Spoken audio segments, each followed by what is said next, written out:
Hey, what's going on, guys? We're talking about the 7 ways that you should not be cheap with your Airbnb. You want to do these things because if you go cheap on it, people might give you bad reviews and may not come back. If you love this channel, by the way, we're the Fearless Investor. Make sure you like, subscribe, and comment on this video. Am I missing anything that you also think I shouldn't go cheap on? Let's get to it.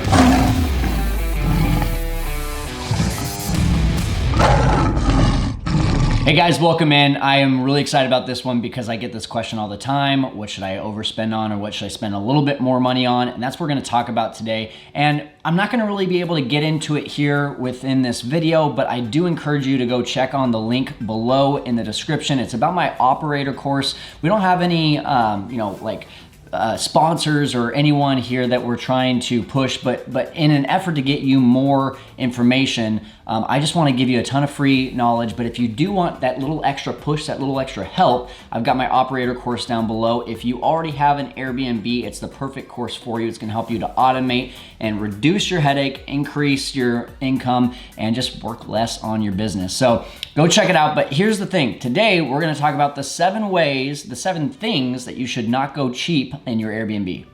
Number 1, your beds. And I mean this in both quality and quantity. Here's the deal. With Airbnbs, the more heads in beds equals the more money in your pocket. So when it comes down to it, if you're trying to just get, 2 to 4 people in a 1 or 2 bedroom house, you're missing out on tons of income. Us personally, we add on an additional guest fee past a certain number of guests. So if I say, hey, this place can fit 8 people, right around the 3rd or 4th guest, I'm adding on a little bit extra. And most of the time, people are gonna go ahead and book, even though that extra add-on, because they're paying a lot less than they would in a hotel. Also, the quality of beds is super important. Let me give you a good story on this. We have a place here in California that has sleep number beds and one that doesn't have sleep number beds. They're pretty close to each other. The one with sleep number beds gets an extra about $30 to $40 per night compared to the one that doesn't. Number 2, it's kind of the same thing. It's the couch, both quantity and quality. Again, more heads in beds equals more money in your pocket, so why not turn your couch into a sleeper sofa? Sleeper sofas are awesome because they can fit more people, and if you get the right kind, I'm telling you, it shows in the pictures. You can tell the ones that are cheap, that are gonna be, barely fitting 2 people and look uncomfortable, versus the one that is like, wow, that one's gonna fit our whole family, whether we're sitting on it or laying on it, and that's gonna be the kind of one that you wanna go for. So I would say if you're spending right around $1,000 for a sleeper sofa, you're doing really well. Anything under $500, you're going a little bit too cheap. Number 3 is the dining experience. So I'm not just talking about the table, I'm talking about the entire experience of everything that goes onto that table. If you tell people that they can fit 10 in the place, don't just do it with the beds, do it with the dining area. That means 10 cups, 10 bowls, 10 seats at the dining table, 10 sets of silverware, 10 sets of everything so that they can have family dinners together. Number 4 is your air conditioning and heater. Do not cheap out on this. Now, I know some of you are in Hawaii or you're in really great tropical areas where you don't even need it. I'm not really talking to you. I'm talking to the typical person that's thinking to themselves, do I keep my swamp cooler and little floor heater, or do I upgrade to a split system or an HVAC system? The answer to that should always be yes, upgrade, because comfort is the number 1 priority for your guests. Number 5 is your kitchen, because guess what? The kitchens sell the houses. I think the important thing here is the color scheme and also the appliances. Do the appliances look new, or do they look old and cheap and like they've just been in your garage for a while and it was simple and easy so you put it in an Airbnb? Or is it one that you went out and bought? It's nice, it's stainless steel, it's got the look of the place. These are the things that are going to pop in pictures. And if you just have a basic kitchen, well, the person with the upgraded kitchen is gonna get more bookings than you. In fact, we've actually done an arbitrage deal where we painted the kitchen cabinets for the owner, and that's how much we believe the kitchen can be a selling point. So that old oak look that doesn't fit with the rest of the house, what we did is we put it a nice gray color. We paid for it ourselves because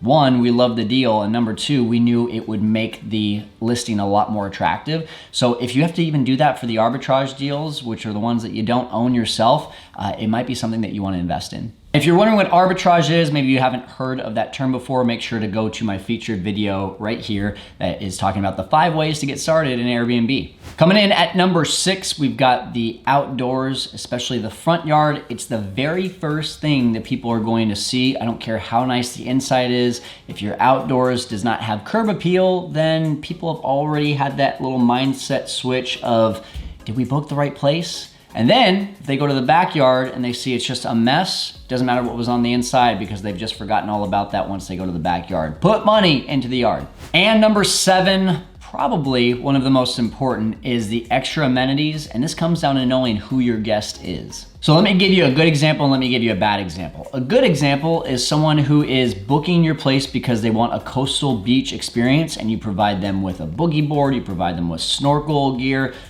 beach towels, chairs. Those are things that they're gonna really want, and it's gonna help them book your place over others. On the flip side, if your city, your market attracts a lot of traveling business people and you don't have a desk, well, you're gonna lose out on a lot of business too, because people are looking for not only a way to be comfortable and sleep at night, they're looking for a comfortable location to do their work without having to hunch over a coffee table. And if you're going to provide these awesome amenities, make sure you highlight them in the listing, put them in the photos, put them in the description. And that leads me to my 8th way. Yes, that means you're getting a bonus one. It's professional photos. Don't cheap out, don't use your cell phone. You're not going to look good on the listing if you have cell phone pictures. And oh, by the way, if you haven't checked out my algorithm video that I have on my channel, make sure you do, because Airbnb actually grades you on your listing with professional photos. It's $150 to $200. You'll earn it back in one night. All right, guys, there's my 7 things plus a bonus thing that you should not cheap out on with Airbnbs. Put some money into it. You will love the return. And again, make sure that you're subscribed to our channel. If you aren't, you're missing out on some amazing information here on The Fearless Investor. We'll see you next time.